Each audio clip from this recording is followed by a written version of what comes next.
जय हिंद, नमस्कार, सत श्री अकाल, अस्सलाम वालेकुम। मैं आसिफ खान, न्यूज़ इंडिया 9 में आप सभी का स्वागत है। शेर कुछ ऐसा है कि उन्हें तरस भी नहीं आता बस्तियां उजाड़ने में, पूरी उम्र गुजर जाती है एक घर बनाने में। आज हमारे पास जो एक मामला आया है वो है विजय पार्क न्यू ओमकार सोसाइटी का।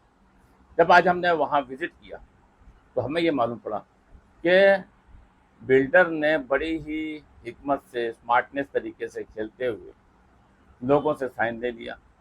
जो नोटिस पहले दी जाती है वो नोटिस भी बैक वक्त में दिया, जिस दिन नोटिस बात हुई उसी दिन नोटिस दिया और उसी दिन। तो जो तरीका है, जो प्रोसीजर है, उससे हटते हुए तमाम काम हुए। क्योंकि ज़्यादातर वहाँ पर जो रहने वाले हैं वो इन्वेस्टर हैं, किराए पर दे करके बाहर रहते हैं, उन्हें पूरे प्रोसीजर से कोई इल्म नहीं है। लेकिन जो वहाँ के पुराने रहने वाले हैं और उन्हें जो तकलीफ़ें हैं, क्योंकि रूल ये होता है कि अगर आपका 1 RK है तो आपको 1 BHK मिलता है, आपका 1 BHK है तो आपको 2 BHK मिलता है। क्योंकि लोगों को अलग तरह से भरम में ले करके और इमोशनली ब्लैकमेल करते हुए या मौके की नज़ाकत का फ़ायदा उठाते हुए दस्तखत करा दिए गए। कुछ लोगों को रेंट दे रहे हैं, लेकिन सबसे पहले आप ये वीडियो देखिए और उनकी पीड़ा समझिए। इस समय हम विजय पार्क के न्यू ओमकार सोसाइटी पर हैं और यही बिल्डर ने जो यहाँ पर सोसाइटी खाली करवाई है। ये देखिए पूरा वीडियो जो हम आपको दिखा रहे हैं कि लोग खाली करके जा चुके हैं। 8-10 लोग यहाँ पर मौजूद हैं और आइए हम इनसे जानने की कोशिश करते हैं कि क्या गुजरी और इनकी शिकायतें क्या हैं। सर, आपका नाम? रमाशंकर राम कुमार चौबे। आपको क्या शिकायत है? रिडेवलपमेंट हो रहा है तो अच्छी बात है। ओपन प्रक्रिया नहीं हुई, टेंडर प्रक्रिया नहीं हुई, पीएमसी नहीं रखा गया, जो 79 के कायदे को 2019 के कायदे को उल्लंघन है। और बिल्डर को हाथ में पकड़ के चेयरपर्सन ने खेल खेला और खेल खेलने के बाद अभी 2023 में 79 किया। अब भी उसने नवंबर 2025 को बिल्डिंग का ऑडिट करवा के धोखादायक जाहिर किया, जबकि बिल्डिंग खाली करवाया रीडेवलपमेंट के नाम पे। और अभी हम लोगों हमको कुछ भी डॉक्यूमेंट्स नहीं दिया, हमारी कहीं भी साइन नहीं ली गई है। और हम लोगों कैसे घर खाली कर दिया? तो हमने नहीं खाली किया ना, इसलिए हमको AAA नहीं मिला, हमको PMC नहीं हुआ, CC नहीं आई, IOT नहीं आई, तो हमने इसलिए घर खाली नहीं किया। कितने लोगों ने खाली कर दिया? हम 4-5 लोग हैं और बाकी पूरी सोसाइटी ने खाली। दरअसल हमारी सोसाइटी में छोटा सा प्रॉब्लम यह है कि 19 मेंबर ही, 56 मेंबर की सोसाइटी में 19 मेंबर ही आज 15-20 सालों से रह रहे थे। बाकी के ओनर्स फ्लैट भाड़े से देके बाहर रहते हैं। हाँ, मतलब उनको ब्लैकमेलिंग करके, उनको कुछ भी जानकारी नहीं देके कमेटी ने दिशा भूल किया है। आपका क्या कहना है? हमारा यही कहना है कि मेरा कहना यही है कि जो कुछ भी उन्होंने किया है ठीक है, इलीगल है, लीगल है, जो कुछ भी है वो चल रहा है, सब कोर्ट मैटर है, सब चल रहा है। लेकिन अभी इन्होंने जो C1 कैटेगरी घोषित किया है उसमें हमको सेकंड ओपिनियन नहीं दिया है। तो वो हमारा डिमांड है कि हमें सेकंड ओपिनियन दिया जाए। हमने BMC में लेटर वगैरह सब डाल दिया है। तो पहली बार नोटिस आपको दिया था या नहीं दिया था? हमको नोटिस नहीं दिया। हमारे बोलने के बाद खाली करवा लिया जी, बिना नोटिस खाली कराया। और हमारे बोलने के बाद उन्होंने 31 मार्च को नोटिस लगाया। यानी जिस दिन आपने कहा उसी दिन नोटिस जी, जिस दिन हमने ऑब्जेक्शन लिया उसी दिन उन्होंने नोटिस लगाया कि बिल्डिंग C1 कैटेगरी में है, इसलिए हमने सबको खाली कराया। आपने इसके लिए कोई कदम उठाया? कहीं गए पुलिस स्टेशन से लेकर? हाँ, पुलिस स्टेशन में भी गए, हमने कंप्लेंट भी डाला, FIR रजिस्टर के लिए हमने बोला, उन्होंने FIR भी हमारा नहीं लिया। आज तक क्लोजिंग लेटर भी नहीं दिया कि हाँ आपका FIR क्यों नहीं होगा। मीरा रोड में सिविल मार्च में हमने डाला है, सिविल सूट है। ऑनलाइन कंप्लेंट करते, पहले ऑनलाइन कंप्लेंट करके बाद फिर उसके बाद स्टेप बाय स्टेप।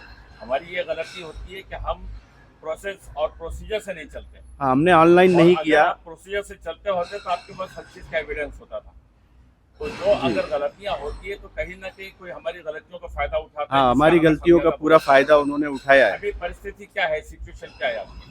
अभी सिचुएशन ये है कि हमको भी रिडेवलपमेंट चाहिए, बट रिडेवलपमेंट के नाम पे पूरी धतिंग हो रही है। बाकी के लोगों को रेंट वगैरह मिल रहा है, नहीं मिल रहा है, वो तो हमें भी पता नहीं। चूंकि हमको तो ग्रुप से इन्होंने 3 साल पहले ही निकाल दिया और आज तक उन्होंने ऐड भी नहीं किया हमको, तो हमें इंफॉर्मेशन नहीं मिलती।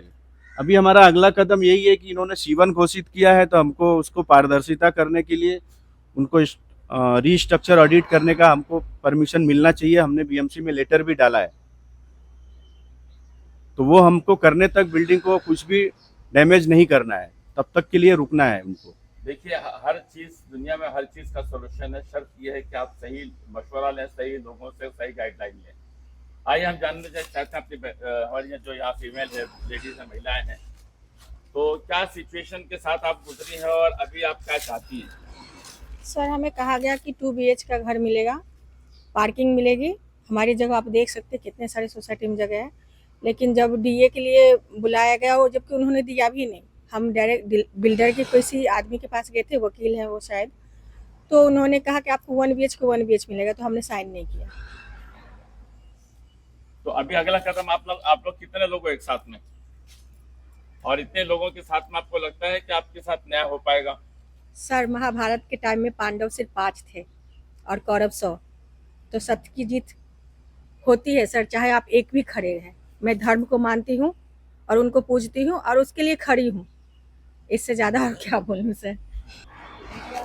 जी, जैसे कि अब हमें जानकारी मिली है कि आपका 2 BHK था और आपको 1 BHK में साइन कराई गई, क्या ये बात सही है? हाँ 2 BH ही बोले थे, 1 BH का था, बोले थे 2 BH मिलेगा।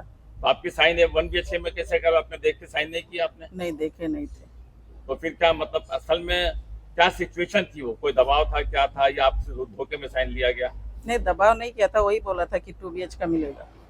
2 BHK मिला, 2 BHK बोल के उन्होंने साइन दिया आपसे। लास्ट में यही कहना है कि हमारा स्ट्रक्चर ऑडिट हो जाए, वो चीज़ हमें मान्य होगी उसकी रिपोर्ट आने के बाद, तो ये चीज़ हाँ उसके ऊपर निर्भर रहेगा। आप दोबारा बोलिए।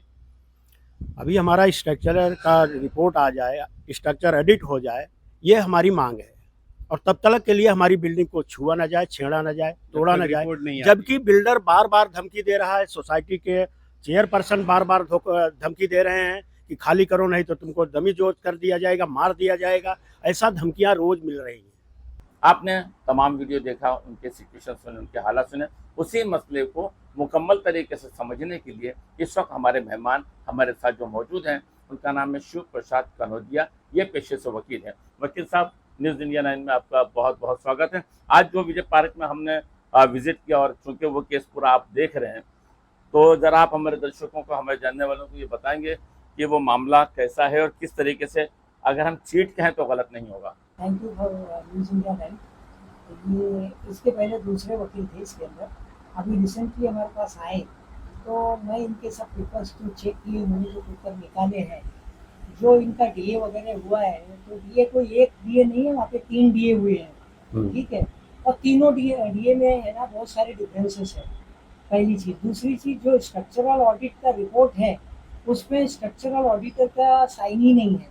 तो जब साइन नहीं है तो कौन से बेस पे उन्होंने C1 कैटेगरी की, जो उन्होंने बताया कि नोटिस पहले नहीं दिए थे, इनको पहले खाली करा दिए यार से, भाई आप लोग खाली कर दीजिए, हमें बिल्डिंग का रिडेवलपमेंट करना है।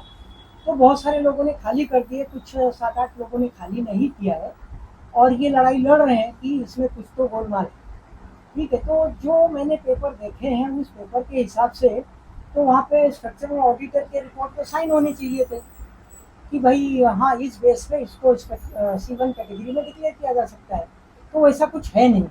तो इन्होंने जो पेपर निकाले हैं, अभी ये कोशिश ये कर रहे हैं कि मैं जहाँ तक हो सके सेकंड इसका स्ट्रक्चरल ऑडिट कराऊं, और उसकी रिपोर्ट क्या आती है, उस रिपोर्ट के बेस पे आगे हम कार्रवाई करेंगे। एक सवाल ये जहन में आता है, वकील साहब के कहते हैं कि जहाँ पर मेजोरिटी जा चुकी है, उनके साथ में और माइनॉरिटी बहुत कम लोग बचे हैं जो इसका शिकार हुए हादसे का, ऐसी सिचुएशन पर आपको कानूनी क्या फायदे मिल सकते हैं, या इनका कुछ हला भला हो सकता है, या ये भी उसी प्रेशर की चक्की में पिस के रह जाएंगे? अभी देखिए, भले मेजोरिटी उधर चली गई हो, लेकिन वो मेजोरिटी कैसे गई है वो इम्पोर्टेंट है। यानी उन्होंने मतलब चीट करके साइन ले लिए हैं, या कैसे साइन ले लिए, या ये अपनी मर्जी से लोग साइन किए हैं।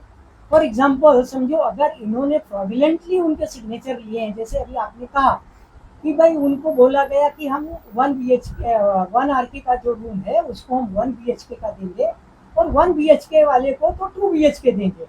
लेकिन आज जैसे वहाँ की एक लेडीज जो बोल रही थी, वो कह रहे हैं कि नहीं, हमको बोल के 2 BHK का बोला, लेकिन साइन लिया 1 BHK पे। उनके मुताबिक ये दिखाई देता है कि उनका जो सिग्नेचर लिया गया है वो चीटिंग से लिया गया है। उनको प्रॉपरली उनके साथ बिल्डर आके मीटिंग नहीं किया, ये भी आज पता चला हाँ कि वो जो बिल्डर, हाँ वो जो है वहाँ पे कुछ भी मतलब जो विजिट ही नहीं हुई है बिल्डर का आज तक। जो साइन हुआ है बिल्डर ने, मतलब डीए साइन कराए हैं, वो डीए भी इनको पढ़ने के लिए नहीं दिया गया कि वो डीए के अंदर लिखा क्या है एक्चुअली। अगर समझो इन्होंने डीए साइन कर दिया और जो ये कह रहे हैं कि 1 BHK का 2 BHK देंगे, तो वो डीए में लिखा रहता है कि कितना परसेंटेज मेंशन होता है सब। कॉर्पस फंड कितना देगा, बराबर है, उसकी सिक्योरिटी डिपॉजिट क्या होगी। समझो कल ये बिल्डर छोड़ के भाग गया कि इसकी जिम्मेदारी कौन लेगा, आप समझे ना। तो ये बहुत सारी चीजें होती हैं जो उसके लिए सिक्योरिटी डिपॉजिट रखनी पड़ती है, कहाँ पे, बैंक में रखनी पड़ती है। 70% 75% उनका जो डिपॉजिट है वो रखना पड़ता है। अगर कल ये बिल्डर चला भी जाए तो हम वो 75% यूज करके हम किसी और बिल्डर से हम रीडेवलपमेंट करा सकते हैं। अभी जो ये लोगों ने, जो कुछ लोग बचे, 8-10 लोग बचे, क्या इनके अला भला होने का कानूनी कोई रास्ते हैं? है ना, रास्ते हैं। जैसे इन्होंने अभी अपना डिसीजन एक लिया है कि मैं इसका रीस्ट्रक्चरल ऑडिट करवाऊंगा और अगर उसके अंदर कुछ ऐसी रिपोर्ट आती है उस मुताबिक जो है आगे की कार्रवाई की जाएगी।